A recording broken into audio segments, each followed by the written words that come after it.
So how do we combat the 3D printed slop when it comes to making our own business in the 3D printing space?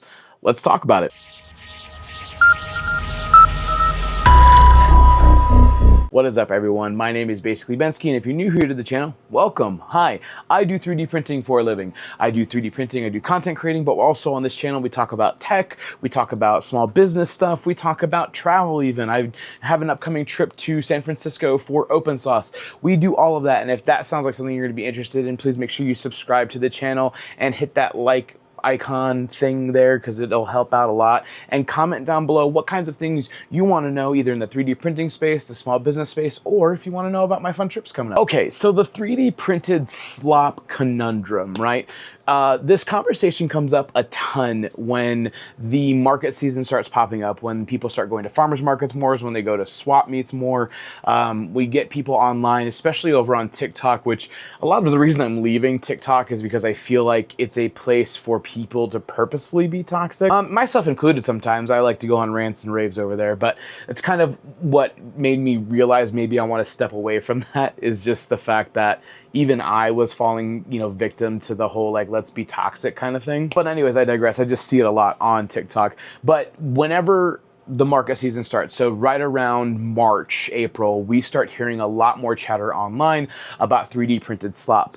And it's kind of evolved this year, I've noticed too, because especially over on X and other platforms where people kind of talk a lot, I'm also noticing a lot of former 3D printing content creators mention how 3D printing content is dead and it's not good, so they're moving to a different thing, which always seems to be like controversial topics and things like that. So in my opinion, and my opinion that will stay throughout this whole conversation we're having, is that you just aren't doing well in that niche anymore and you have to pivot, which is totally okay if that's the case. Because I feel like my channel especially has kind of been a testament to showing that 3D printing content is in fact not dead. My growth from March until now on YouTube, going from, I think I had like 50 subscribers to now well over 4,500 subscribers. And then Instagram, especially starting in February, we started with 76 followers and now we're all the way up, almost hitting 8,000 followers. So obviously the 3D printing content isn't dead, but I think it is something that you have to work a lot harder to do. And that's exactly where I want to lean into with this conversation with 3D printed slop out in the marketplace, because I don't think it's true. I don't think 3D printing is slop. And that's not just because I'm coming from a person who does 3D printing for a living. I think it's just something that is, if we pull back the curtain a little bit more, we can see a little bit more of why it's just an internet trend more than an actual feeling. So part of the first kind of indication to me when I started doing these markets and things like that, that this was really more of this trend talk than it was like a actual data point that people could point to, is because they talked about how 3D printing is just everywhere now. It's oversaturated. It's all this, that, or the other. But nobody ever talked about how more and more sourdough people pop up. More people don't talk about how more and more permanent jewelry stands pop up, how more and more, crochet people pop up. And the caveat to the crochet thing is I have heard a lot of people getting upset in the crochet space, but that it wasn't nearly as prevalent in these conversations. When you would show up at a farmer's market or a craft show, nobody talks about those things. And the thing is, I'll stop anyone who's getting ready to comment down below right now about it, although comment, because it drives the engagement, is that people just talk about how 3D printing is easy because you just take the file, you send it over to your machine, and then we're done. That was easy. What's interesting is we don't apply that to anything else, right? Sourdough, for example. You make the recipe, you put it in the oven, and it's done. The recipe needs to be right. If the recipe is not right, then you making it good or bad is irrelevant. And if you don't put it in the oven, it won't become sourdough. The oven does most of the work for you. In fact, it does all of it. If you just make the dough, you will never get sourdough. But right, it sounds ridiculous to pull back the layers and simplify sourdough making to that basic level. But for some reason, when it comes to 3D printing, it's okay. Another fun example is I heard somebody talk about how they make these custom stamps, and they carve the stamps out, and they're like, I carve those stamps out by hand. Sure, you do.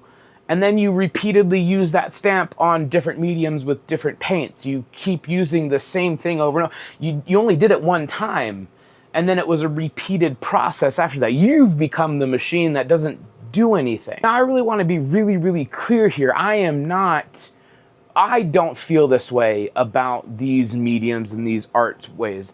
I want to have the conversation, and this is how I'm starting the conversation, of why is it that we tear down the basic fundamentals of 3D printing, but we don't do that for any other medium in these craft spaces. Because another thing, and the sourdough one just is one of the easier ones, mainly because I've thought about it the most, and I'll tell you why I think about sourdough the most. It's because I eat a ton of sourdough. I have 5 loaves of sourdough that I've bought from the markets upstairs right now.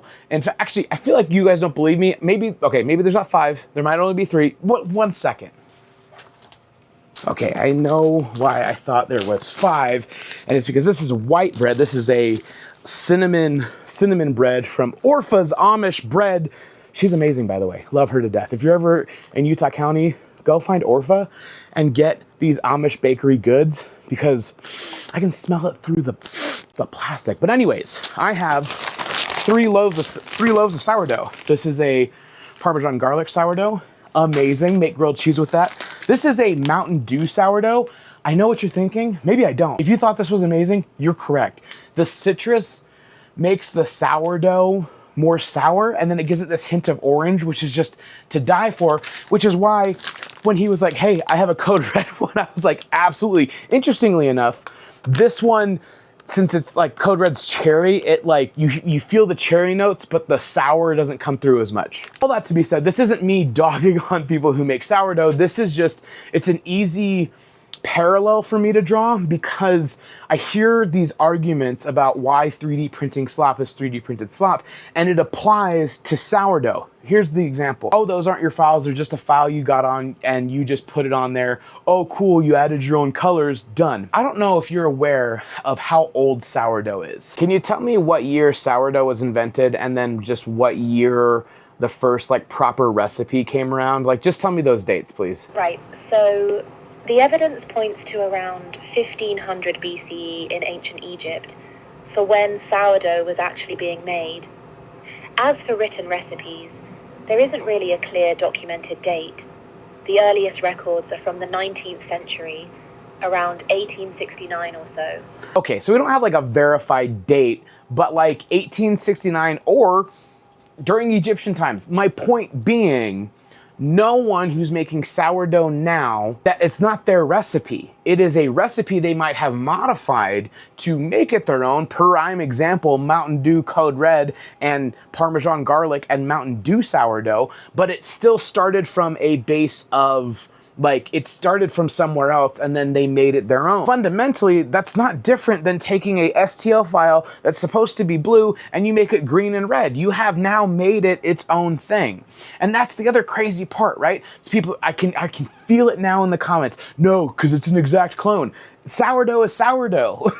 You can add different flavors into it, but it's sourdough. It's an exact clone with different flavors. And again, the point of this is to make you feel like this sounds ridiculous, because again, that's what everyone's doing to 3D printing. They are taking away all the work. They're taking away all the education. They're taking away all the problem solving when they say all you have to do is press print and go. I mean, people don't talk about this. This is a massive failure. This is a piece of PETG plastic that was wrapped around that nozzle on the Core 1 because I had a failure and I didn't know why, to the point where this glob broke that nozzle in half, and this is what was left there. And the build plate was shot out. Like, I don't know what I woke up to that. That's not as easy as pressing print and just leaving it alone. I have over 20 machines. In order to get all 20 of those machines up and running takes me hours. And that is just even if I was just going to go in, slice one file and send it over just to make sure everything had the right colors, make sure everything had the right settings.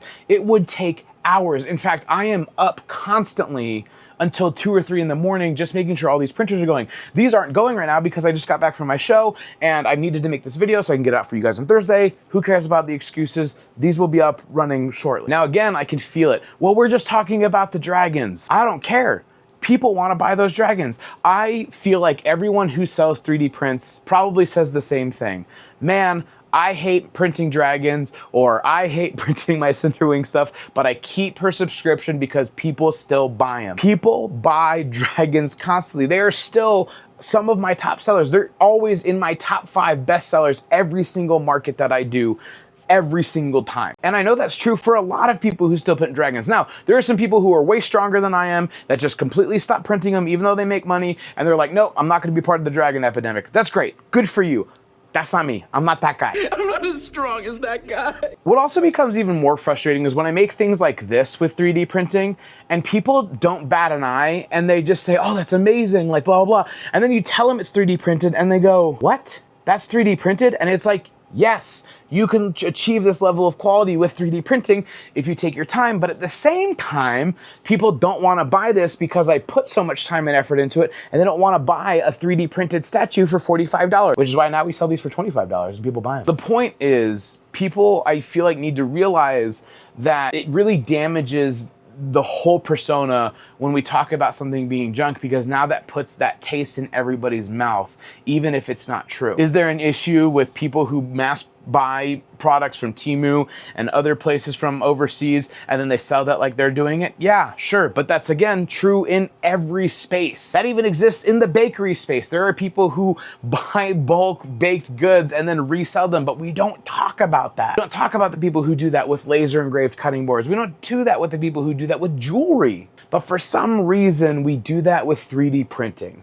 Now, the last point I'm gonna make, because I don't want this to be super long, and by the way, I want you guys to comment down below what you're thinking about this, how you feel about it, what your rebuttals are, what your arguments are against it and for it. And I don't want to have like a fight about this. I want to make a part 2 where we go over those rebuttals and we can talk about it face to face. Well, not maybe face to face, face to screen, whatever you want to call it. And I don't want to make this feel like I'm belittling anybody who does baked goods, jewelry, woodworking, any of that stuff. I would love it if people didn't belittle what I do. But the point of this is to give you an alternative perspective when you say, hey, this is 3D printed slop. Because another really frustrating thing that happened the other day over on X was somebody said 3D printing was meant for prototyping, not a finished product. And they were just like so adamant and angry about it. The first thing I did was I did comment on there. I said, oh, so you only use bubble wrap for wallpaper then, right? Because if you guys didn't know, here's your fun fact for the day. Bubble wrap was originally invented as a wallpaper and it failed miserably. And now we use it as packing material. And it's some of the best packing material. Play-Doh was invented. The intention of Play-Doh was invented to help clean soot off of like heaters and chimneys and things like that. Like it was not a plaything. So to use this argument that 3D printing was invented to prototype, so stop making finished products, is just maddening. Again, because for some reason with 3D printing, we put it on this pedestal that only applies, like this set of logic only applies to 3D printing, but don't you dare put it on anything else because this, that, or the other. I mean, YouTube, for example. YouTube was invented, in theory, there's a lot of debate for this, because of the Janet Jackson Super Bowl mishap. That is a fun fact. You guys should look into that if you don't know what I'm talking about.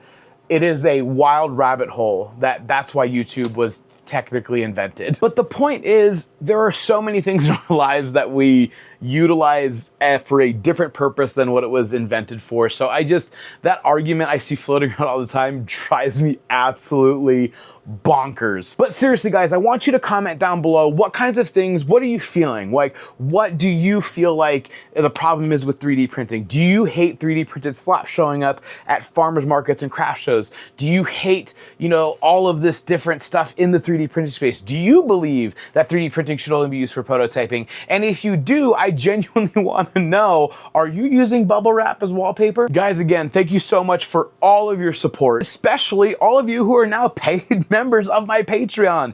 I'm sorry I put out my post a day late for my Better Tuesday post. Sorry that was a little late, but we put our first model up that you guys can now use, download, and sell commercially. The Scrub Daddy Minimalist Holder. It is one of my own personals that have done really well for me on Etsy. It's also done really well for me on Maker World. If you guys want to see it on Maker World, the link will be down below. Otherwise, you can join the Patreon. If you don't want to pay me monthly, there is an option to buy it one time. use, and you can have commercial rights for it forever if you buy it through there. But anyways, that's all there in the Patreon. But I did want to thank, I wish I had the list memorized, but I do want to thank my paid members. Rodolfo, thank you so much. Scott, thank you so much. Michael, thank you so much. James, thank you so much. Barry, my man Barry. Barry comments, I think, the most on most of my videos, but thank you, Barry, for your subscription. And Vernon. Guys, I cannot tell you how genuinely excited that makes me that we launched the Patreon just 2 weeks ago and I have 6 paid members. Like, that's insane. And we do have over almost 50 free members too, so thank you guys for that support as well. I can't express to you guys how much it means to me to see the support in this way. It has been literally life-changing. It is what makes it a lot easier to come down here at 2 o'clock in the morning and make these videos. Even though I'm tired, I want to get to bed, I want to be with my daughter, I want to be with my wife, and that's why I do these so late at night, because they're sleeping, and it makes the guilt feel a lot better at this point. So thank you all so much. We don't have anybody who has subscribed to the Patreon levels for the bigger tiers. If you want to help with your business or you want to help content creating, those are still available. We have limited those to 10 spots in each of those tiers. So if that's something you're interested in, you want to have classes, one-on-one time with me for your business or for content creating, definitely look into that Patreon down below. All of the other stuff is down there, guys. Thank you so much for all of your support. And again, comment down below. I want to have a part 2 video about this, about 3D printed slop, or the problems you guys are seeing in the 3D printing space, whether it's because you hate it or whether because you love it and you wish there wasn't problems with it. Comment that down below. And if you've made it this far, thank you as always. Please hit that subscribe button if you're not already subscribed, like the video, and again, keep those comments rolling in, baby. And always, mistakes make magic, baby.